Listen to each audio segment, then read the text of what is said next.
This is all wrong. I shouldn't be up here. I should be back in school on the other side of the ocean. Yet you all come to us young people for hope.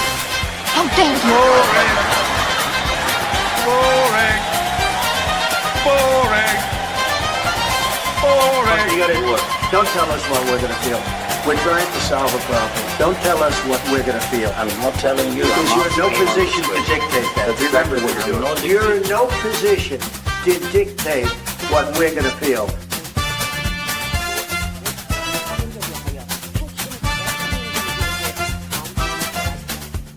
I call again for an immediate ceasefire in Gaza, the return of the sausages, the hostages.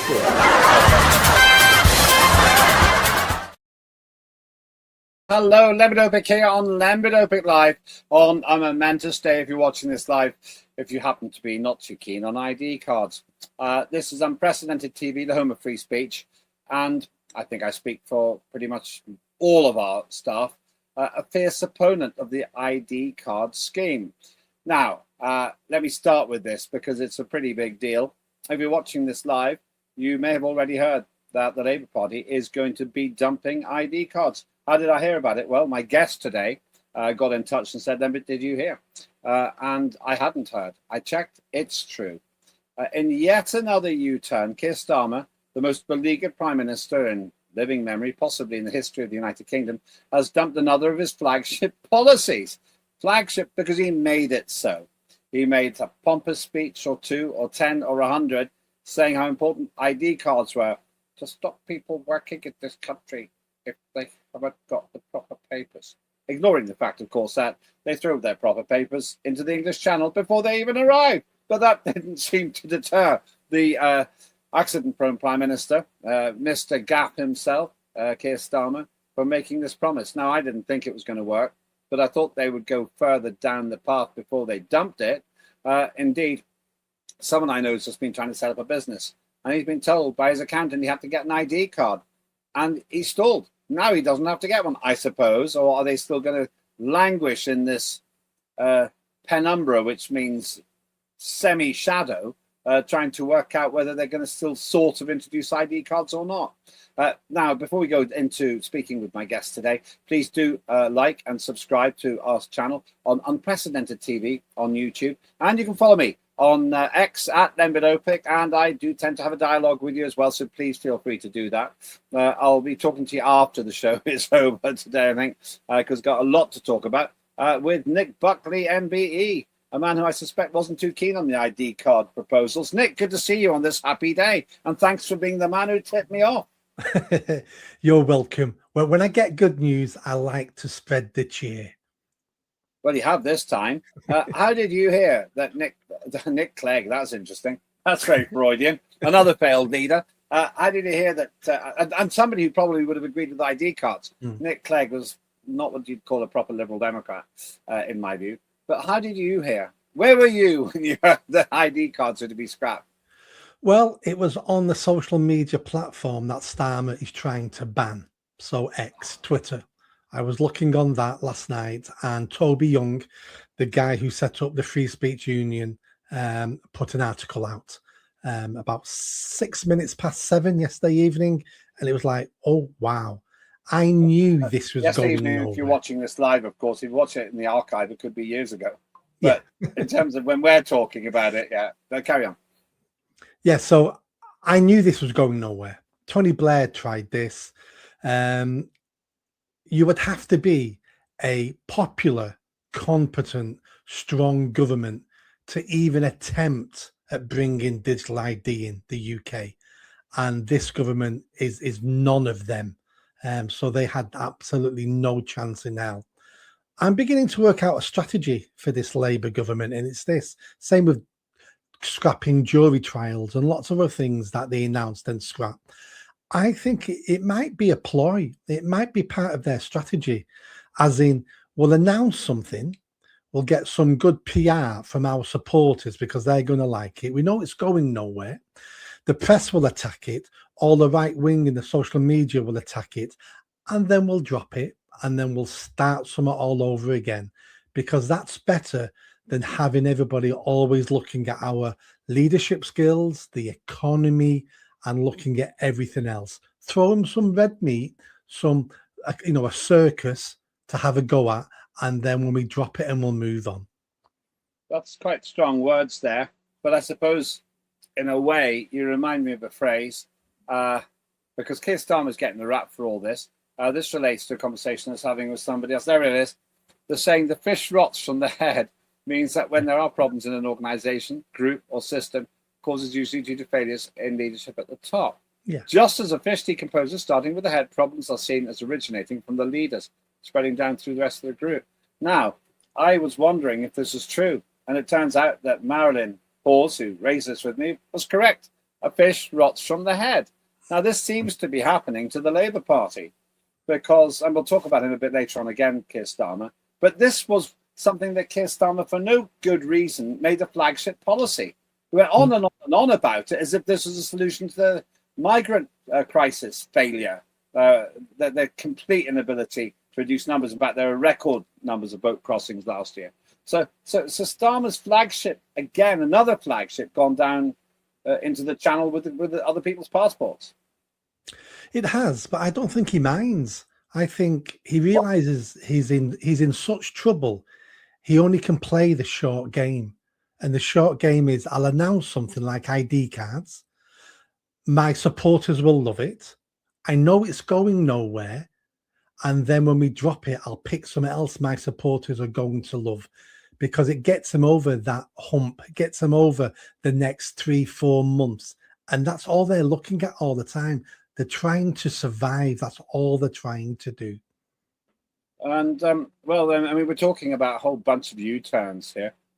We've had tons of them. There's the welfare U-turn where they said all kinds of stuff about one side, we're going to have cut the welfare budget, but then they didn't. And then they tied into that the 2-child cap, where you couldn't get benefits if you have more than 2 children, you wouldn't get benefits extra. But then I think they realized that their electorate was going to complain about that, so they dumped that. It's U-turn after U-turn after U-turn.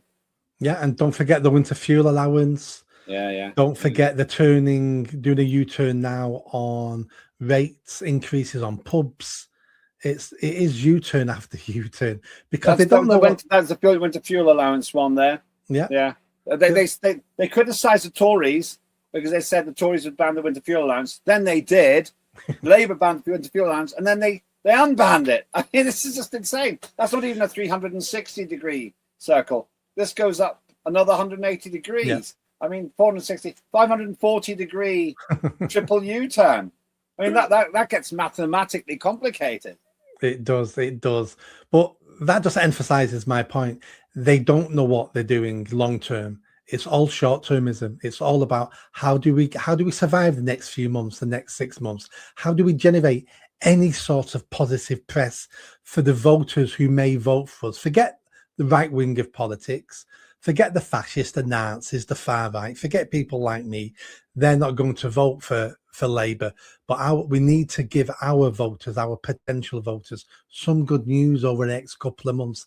And this is pure politics. Yeah, and it just looks really bad. It just looks like he's completely out of control. We were trying to add up how many U-turns he's done. The latest I saw was no, we've done that one. Do the other one. Yeah. They've done it. Oh, they got it there. Yeah. It was 12, but that's out of date now, isn't it? It is. U-turns since coming into power. It's 13 now, isn't it? 13 now. Well, yeah. 13 I mean, you told me that as well. I didn't know that myself. It's just crazy, you know. It's just like that's dangerous driving, isn't it?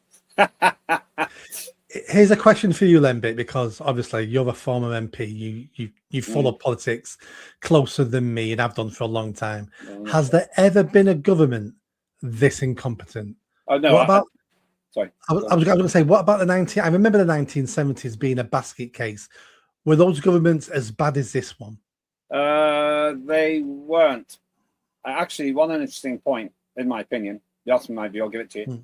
From 1976 to 1979, Labour had a complicated situation, and the Liberals backed up a Labour coalition. And there's a guy called Jim Callaghan, who was the Prime Minister at the time.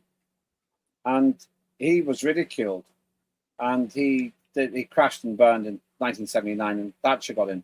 But actually, he didn't do that bad a job. He went to the International Monetary Fund to borrow some money, but he actually did get the economy rather under control. But it's too late. And a brilliant campaign by the Tories about the winter of discontent, which misquoted Shakespeare in a way, but it worked. These posters, Labour isn't working, they booted them out. But I thought that was a better government than what we got now, because they did actually stabilise the economy. This lot have wrecked it. And isn't it true to say that even that Callaghan government, the people in the government would have been intelligent? They may have had the wrong policies, they may not have been able to hold it all together, but you'd have looked at them and said, he's a someone, she's a someone. Well, you look at this government now and you go, they're all nobodies. Yeah, but how important is personality in politics, do you think? No, I don't necessarily mean that. I mean as in, you wouldn't say they were stupid, you wouldn't say they're incompetent. You'd say in the 70s, I don't agree with their policies, but they're clever, they know what they're talking about, even though I don't agree with them. Where this government, you look at them, you speak to them, or you hear them speak, and you go, the light's on, but no one's home here. It's quite personal. Who do you have in mind in particular? Oh, there's a list of them. I mean, Angela Rayner, David Lammy, Lisa Nandy. I could go on and on and on. Yeah, Angela Rayner. That's another thing. He's going to do a U-turn about Angela Rayner, I understand. That, Angela Rayner, who's booted out for actually breaking her own policies on housing. Yeah. He's suggesting that she'll come back. There we are. Yeah, another U-turn. Oh, yeah. You're going to have a future in my cabinet. Well, okay, so you just get sort of wrapped on the knuckles a little bit. Yeah. And then you kind of get to come back. Yeah. Well, I actually quite like the idea of Angela Rayner as Prime Minister, because, in my opinion, it would guarantee Labour will lose the next election. There's an old saying, keep your friends close, keep your enemies even closer. And that's exactly what he's doing with Rayner. He wants her in the tent, because she'll have less ammunition, less opportunity to attack him. He doesn't want her sat on the back benches, because there's a very good chance she'll be the next. If Andy Burnham doesn't get to Parliament, all my money is on her being the next Prime Minister. That's a bold statement. Why her? Is she popular? She's popular in the grassroots. She's popular with left-wing voters. She's got the right accent. She's a female. Labour have never had a female prime minister. She ticks all the boxes. Okay, and so you reckon this is quite credible? Oh, that he'll bring her back in, and then she might snaffle away the job. Well, I think when she resigned, I knew then she'd come back, probably within 12 months. But he's doing so bad now, she'll be back even sooner than that. Yeah. Well, okay. I mean, you could be right. We'll find out. You said about Jim Callaghan. Just comparing, using him as an example, I tend to use Tony Blair myself, but Jim Callaghan I thought was quite a credible man. He was a gentleman, I'm told, and basically, there he is. Yeah. My feeling is that he actually was, I don't know, he had some substance, and you could sort of believe in him in a way that you can't really with the current lot. I would say, am I being unfair? No, and that's a point I was trying to make. That's why I asked you that question. You don't have to agree with politicians to think they're credible. I never agreed with Tony Blair, and I never liked Tony Blair's policies. But my God, he was a good politician. He had substance. He commanded a room. There was something about Tony Blair, and there has been with other politicians, but since him, you look at David Cameron, you look at all the other leaders, and it's like, it's as if suddenly the best of us stopped going into politics. I think that's what actually has happened. No. People often ask me, why do you think this has occurred? Well, I think it's occurred because essentially it's just not a very attractive job anymore. You can go into Parliament and you can go in there, but first of all, if you've been on hundreds of thousands a year, as many of the top flight business people have been, you don't want to take the pay cut. then every little thing you do is analysed. If you've got some in your closet, all the high achievers have. Perhaps not the Dalai Lama, I don't know, Mother Teresa, but most politicians have. Look at Churchill and look at John F. Kennedy and many of the others. Yeah. And everybody's flawed. Well, yeah, and this is the thing. I just wonder if essentially people now look at politics as a place they don't want to go. So we get the betas and the gammas instead. Yeah, What do you no, think? I think I agree, because I can't think of another reason why our politicians seem to be getting worse and worse, and they're not the shining stars they used to be. So I think I think we just get the B team every time now, because if you're a prime minister, if you're made of prime minister material, you end up in banking. You end up doing something else where you're on $500,000 a year, 2 million a year, and you've not got public scrutiny, and you've got better working hours, and you can retire whenever you want. Where you go into Parliament and you're fighting every day, and social media's made everything worse. Personal attacks, intrusion into your family life, speaking to your cousins and your sister, and it's like, who wants that? Yeah, that's a problem. I think that's literally put people off. I met people who said, I'd like to go into politics, but I don't want to be scrutinized like that. And those are the ones who got the life experience. They've been out there. They've made the mistakes. They got humility. They understand all of that, but they don't want to expose themselves because it's going to hurt if you get that kind of thing in the public domain. I get that. After the break, I want to talk about what Starmer's been saying. You will not be able to work in the UK without digital ID. And we're going to look at a speech he made it absolutely clear that this is his big idea. This is going to stop the tens of thousands of people that we know about from coming across the channel. Well, we're going to see what's going on with that. You're watching me, Lembit Öpik, here on Unprecedented TV with Nick Buckley MBE. And I'm going to ask after the break, is it over? Is it over for Keir Starmer? Can he carry on?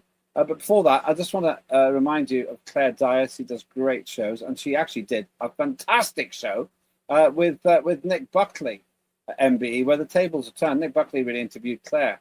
And I fully recommend it. She makes local issues into national campaigns. And she's broken at least 2 national stories. She didn't get the credit for them, but I give her the credit. Watch this.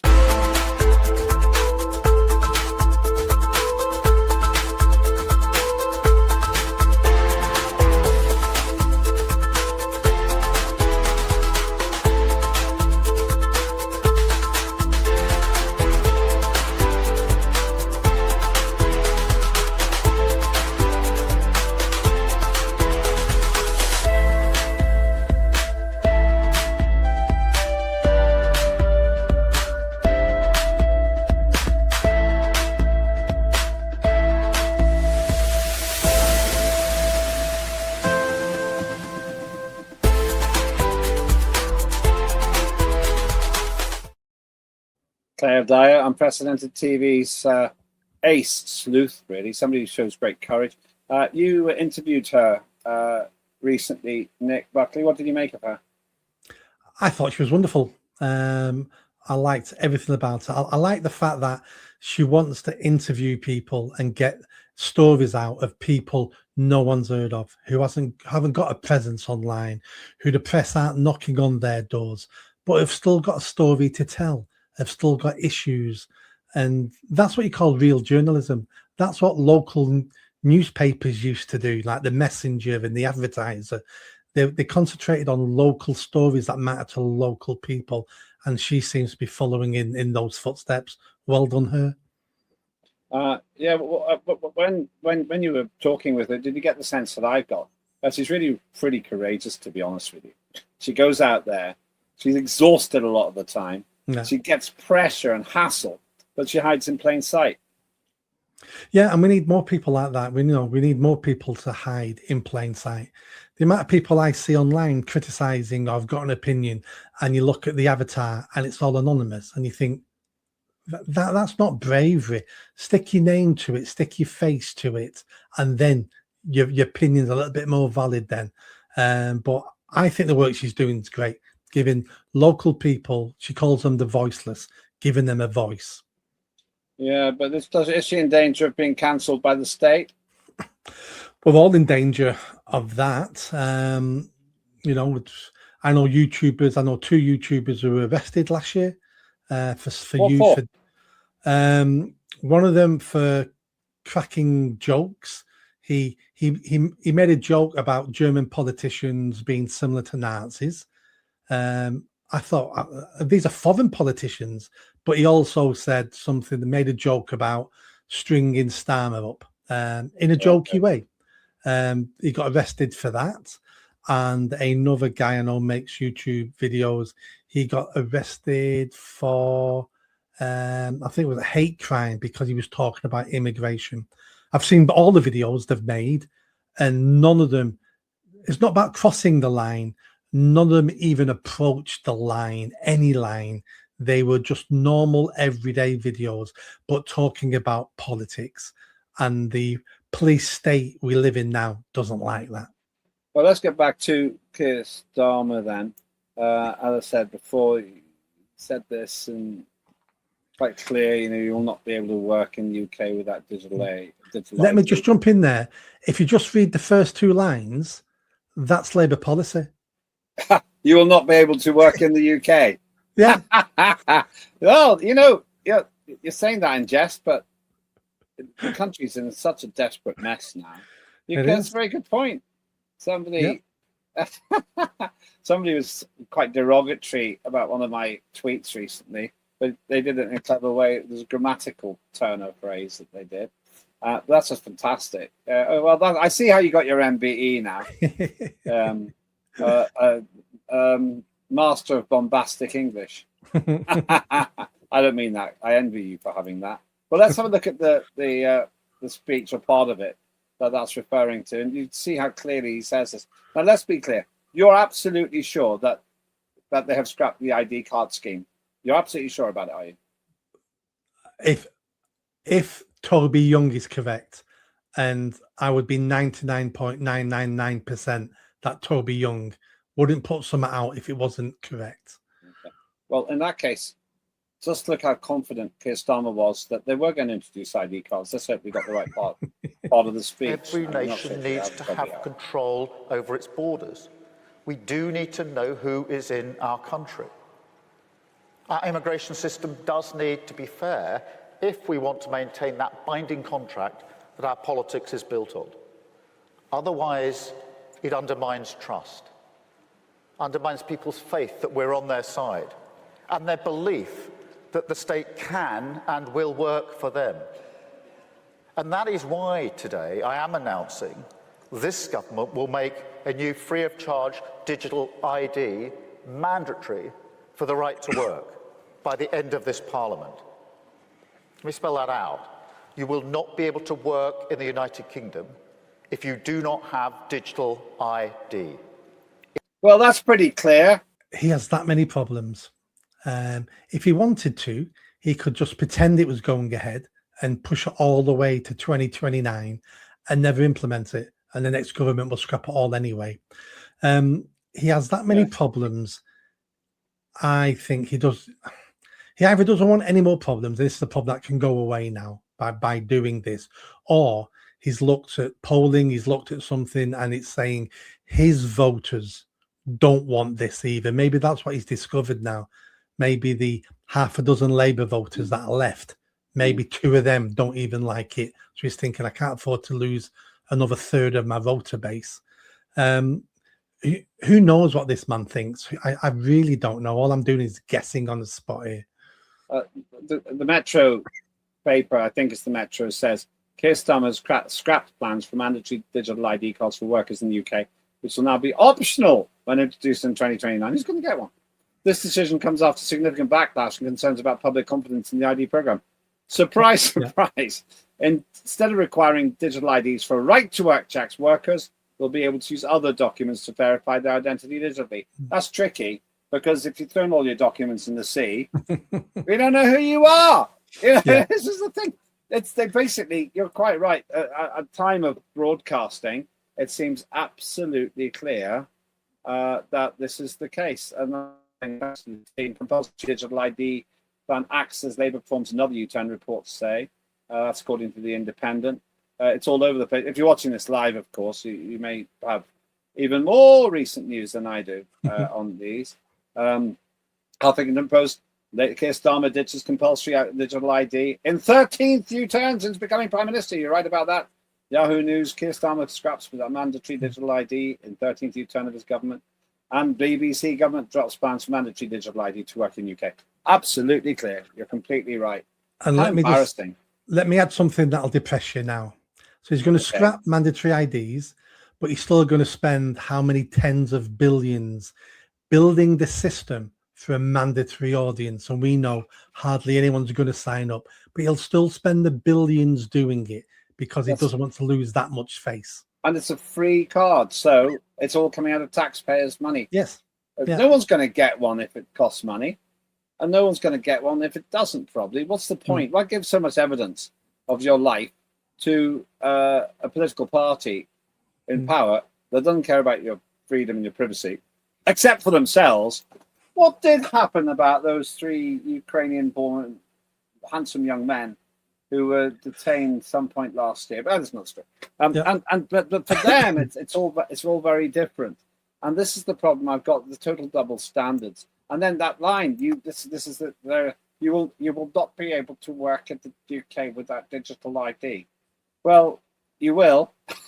It's just horrendous. The campaign was pretty fierce as well. I mean, people walking around with these. I went to a demonstration about it. I would say no to digital ID. I will not comply, and I wouldn't have complied. I would have just messed with the system, basically. Huge problems for Starmer, though. 13 U-turns. How does anyone overcome that? He's that dizzy now because all he seems to be doing is spinning on the spot. So I'm not sure he knows what he's doing. Digital ID, it was always a bad idea, but a decade ago, there would have been more of a chance implementing it a decade ago because many people still trusted the government. COVID killed all that. That's why there's so much resistance on digital ID now, because of what the Tory government did to us and wanted to do extra to us. And now we're going to give him all our data, all access to our lives, access to working, access to banks, access to the NHS. We're going to give that all to the government that only 5 years ago were trying to hammer us into compliance. I knew this was dead in the water the second he announced it. The country's changed. And I don't think he's got much credibility there. Reform are having a field day with it. They put this up. Now that's what I call U-turns. That's what I call music. Well, cassette tapes actually goes that far back, and CDs, and it really is just an open opportunity for him to be ridiculed. And then you've just got the utter rubbish, in my view, of his just embarrassing performance with other people who just I don't find credible. And I know I often come back to this, but like the coalition of the willing, a coalition of the witless, I would call it. And you got there they are. There's the 3 amigos. You know, you got Macron, Starmer, and Zelensky, 3 of the least credible politicians I've ever known, and they just hang around together because they're just basically all. I don't know what would I say? They're just not cutting it, in my view. People tend to gravitate to other people at their level, and that picture proves that's what you think that's going on there. Yeah. That's interesting, actually. It actually reminds me of Blazing Saddles or something like that. I'm not sure. What other? I see to tweet that. What other comedy groups do you basically have? Who do they remind you of? I would say the Pointer Sisters. The Pointer Sisters had voices. They were good. They did. That's actually, you're going to get sued by the Pointer Sisters. Oh, dear. Let's come back to the point that I asked at the beginning then. Does the fish rot from the head down? Apparently it does. we could have so much more fun. My team found this. No, there's the other one. Show us the other one. There we are. Yeah, thank you. Brexit, your opinion, and he's got a fish.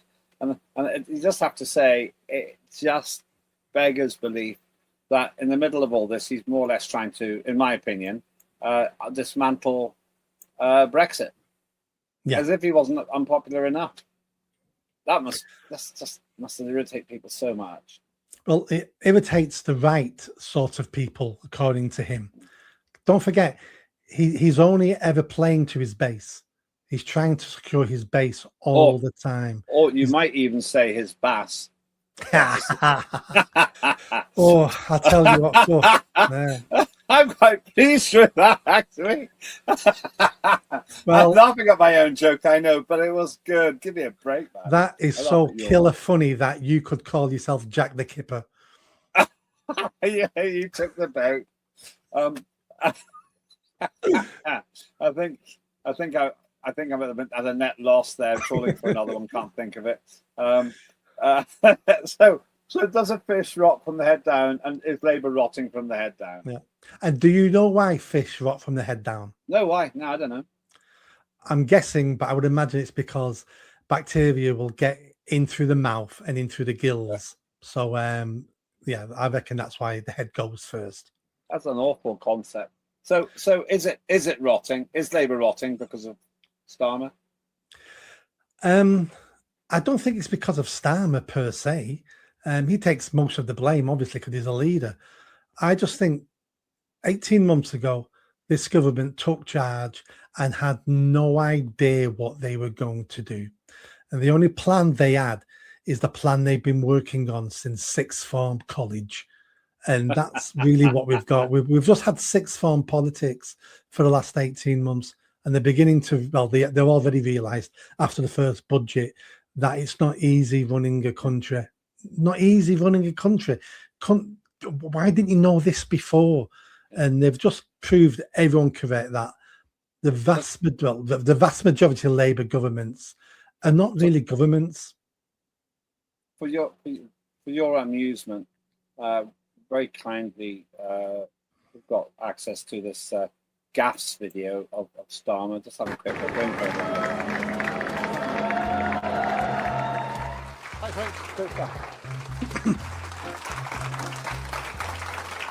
And then the woman stopped suddenly and said, "Someone's nicking your car."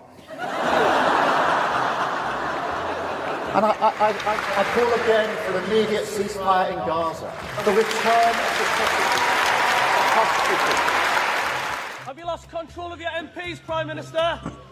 Will you rule out tax rises, Prime Minister? Income. And we have many other ones coming. But you see the...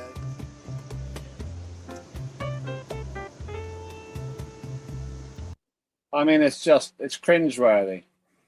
Just look at him. Yeah, I think he'll go down in the history books as the Prime Minister who said we need to release the sausages. Yeah, return of the sausages. Yeah. Return of the sausage. He actually shook hands with the interpreter. I think that was the interpreter when he met. Starmer shook hands with the South Korean president's translator rather than the actual leader. It's a great little video that will run and run. And I've got one more for you, and this is kind of an interesting one. By a strange coincidence, do you know what the name of one of the companies that makes fish bait is? Do you know? Starmer? Yeah. Starmer Baits. Giving you the edge. Who knew? Starmer Baits should now be sponsoring Unprecedented TV. Get some free advertising there. Remarkable there.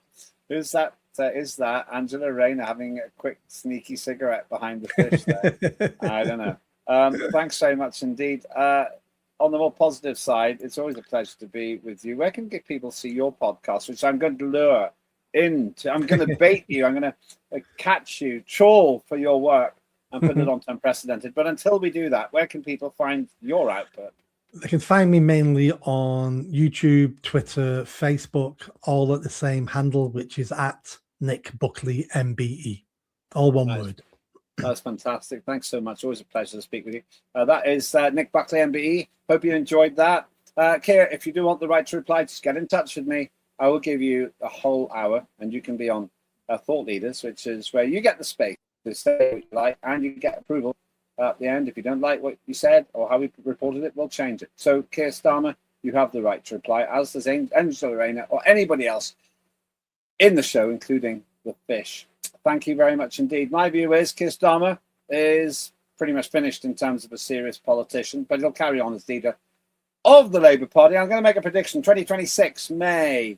I think he'll really struggle to get past that. If they crash and burn in the local elections as well, they might.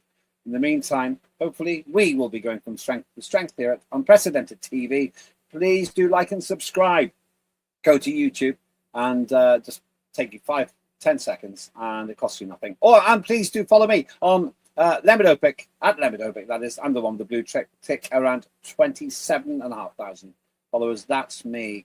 Lots of other shows as well, every day, and soon it'll be all day as well. So I'm Lembit Öpik. That was Lembit Öpik Live, on a day, if you're watching this live, where we perhaps celebrate the end of ID cards. But will it be the end of Starmer? We shall see. Have a good day.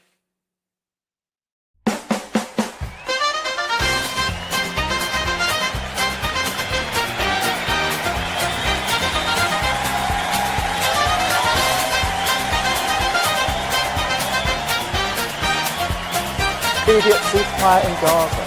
The return of the sausages.